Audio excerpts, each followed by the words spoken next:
અમારા અસીલ ઉપર ખોટો આરોપ લગાડવામાં આવ્યો છે અને તેમને થોડો સમય આપવો જોઈએ. તેમને પૂરતા પ્રયત્નો પણ કર્યા છે.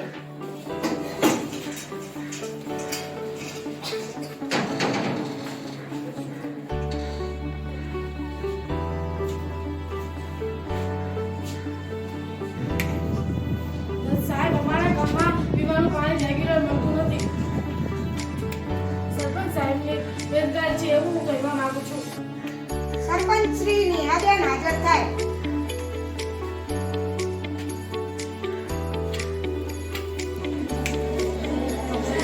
Order order.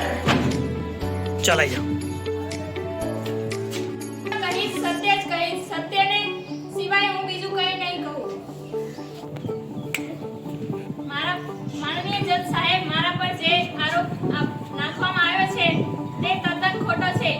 તે પાણી ન આવવાનું કારણ એ છે કે આપણા ગામની મોટર ખરાબ થઈ ગઈ છે, જેને મેં 10 દિવસથી રાજકોટ મોકલી છે, પણ તે હજુ રિપેર થઈને આવી નથી. તેના માટે જે મેં પૈસા ખર્ચ કરાયા છે તેની રસીદ પણ છે. આ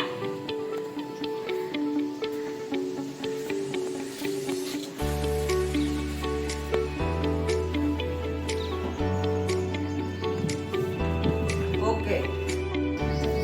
ઘણા સમયથી અમારા ગામમાં પીવાનું પાણી શુદ્ધ મળતું નથી. તેના માટે વોર્ડ નંબર 2 ના સભ્ય કુલદીપભાઈએ કોઈ પ્રયત્ન કર્યા નથી. વોર્ડ નંબર 2 ના કુલદીપભાઈ હાજર થાય. હું જે પણ કહીશ તે સત્ય કહીશ. સત્ય સિવાય કશું નહીં કહીશ. જજ સાહેબ, જે પાણીની પાઇપલાઇન આવે તે માટે તે વાહનો ભારે વજનના આવે તે ઉપરથી ચાલ્યા છે. જેમ કે જીસીબી, ટ્રક જેવા વાહનો ચાલ્યા તે માટે પાણીની પાઇપલાઇન તૂટી અને તે માટે રહેતી કે ધૂળ અંદર જવાથી પાણી ગંદુ આવતું હશે.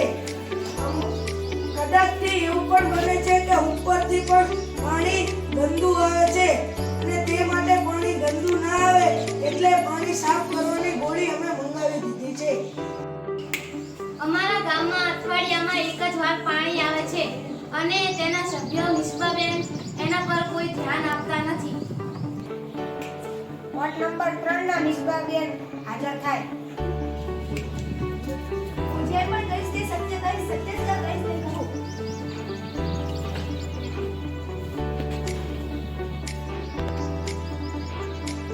પાણી ન આવવાનું મુખ્ય કારણ એ છે કે જ્યાંથી પાણી આવે છે ત્યાંથી જ પણ પાણી ઓછું આવે છે અને તે જગ્યાએ વરસાદ ન હોવાથી પાણી બિલકુલ પણ વધારે આવતું નથી.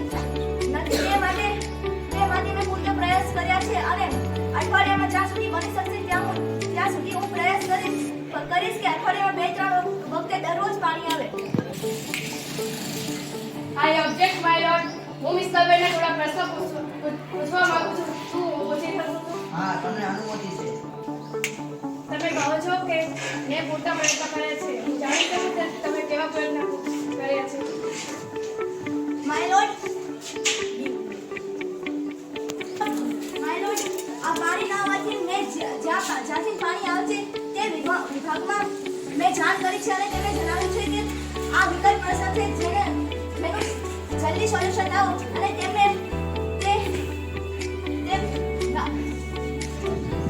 તે બોર્ડમાં લેખિત અરજી પણ કરાવી છે. તે તમે આ ફાઇલમાં જોઈ શકો છો.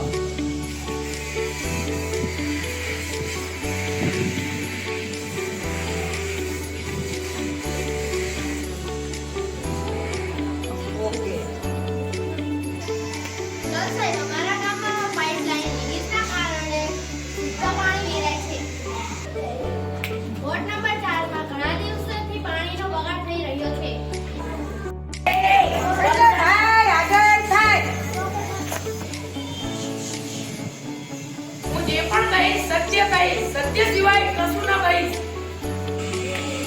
માનનીય જજ સાહેબ, માનનીય જજ સાહેબ, પાઇપલાઇન મેં પહેલા સર્વે કરાવી હતી પણ તે ફાટી ગઈ છે. તેના સ્પેર પાર્ટ મેં નવા નખાવ્યા છે, તેમ બદલ પણ તે ફાટી ગઈ છે. તેનું સબૂત તમે આ ફાઇલમાં જોઈ શકો છો.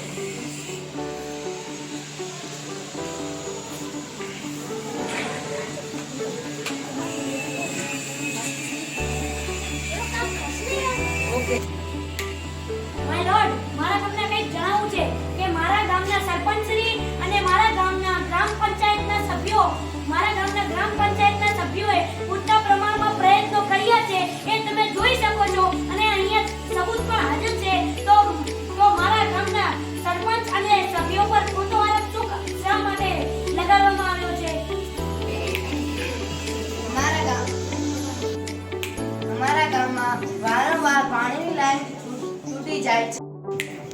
ઘનશ્યામભાઈ તે અમારો પ્રશ્ન સાંભળતા નથી. હું જે કહીશ સત્ય જ કહીશ, સત્ય સિવાય કશું જ નહીં.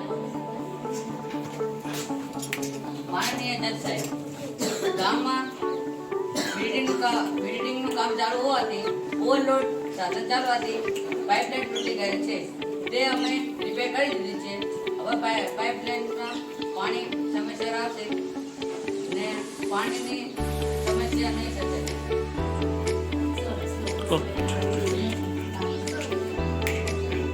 માયલોર્ડ, જો વારંવાર પાઇપલાઇન વાહનના કારણે તૂટતી હોય તો શા માટે ગામમાં ભારે વાહનો આવે? સરપંચ સાથે તે સત્તા નથી બંધ કરાવવાની? બિલકુલ છે ને, સરપંચ સાહેબને બોલાવો.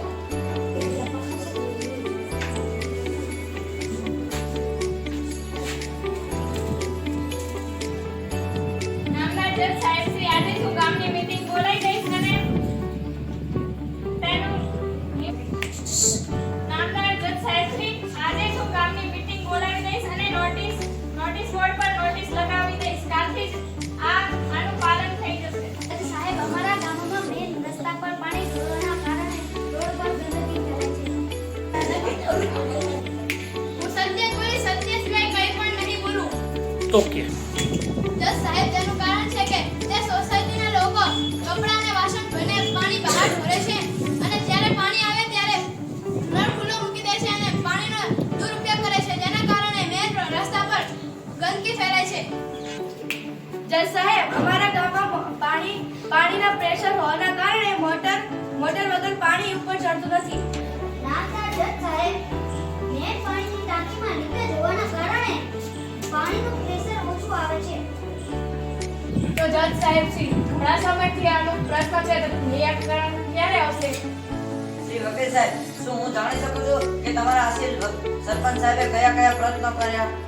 હા, મારા આશીલ એટલે કે સરપંચ શ્રીએ ઘણા બધા પ્રયત્નો કર્યા છે. તેની ફાઇલ આ રહી, જોજો. અહીં જો કે અહીં દિવસ પણ છે અને તેના પર તે દિવસમાં કેટલો ખર્ચ થયો તે પણ લખેલું છે. આ રહ્યા સબૂત.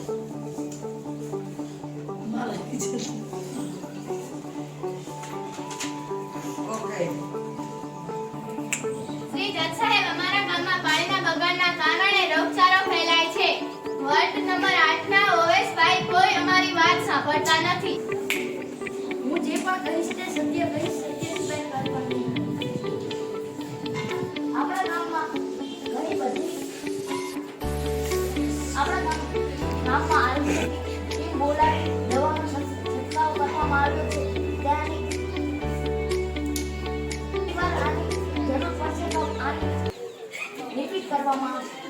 બોલ. આ પ્રશ્ન દૂર થઈ જાય તેની હું માહિતી આપું. હું સરપંચ શ્રી અને સભ્યને ટકોર કરું છું કે આવતી 1 મહિના સુધીમાં જો આ કામ કરવામાં નહીં આવે તો તમારી સામે કાયદેસર કાર્યવાહી કરવામાં આવશે અને એવો હું આદેશ આપું છું.